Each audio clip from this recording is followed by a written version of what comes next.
Sabi ko sa Psalm 99 verse 6, si Moses at si Aaron na mga pari niya at si Samuel na may lingkod na sa kanya ay sumamba.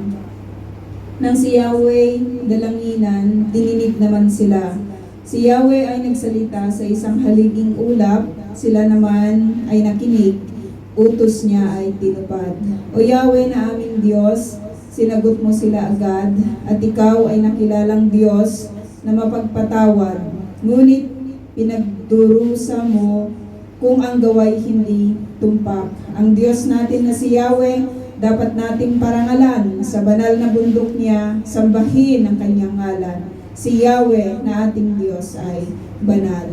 Hallelujah, Lord.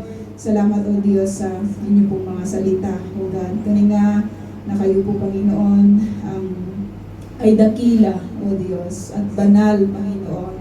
Kaya pinupuri ka po namin, O Diyos, sa lugar po na ito. Dalangin po namin, nasamahan po ninyo kami sa lahat ng aming gagawin sa gabi po na ito, Panginoon. Maparangalan nawa namin, O Diyos, ang inyong pangalan. Sa pangalan ni Jesus. Amen.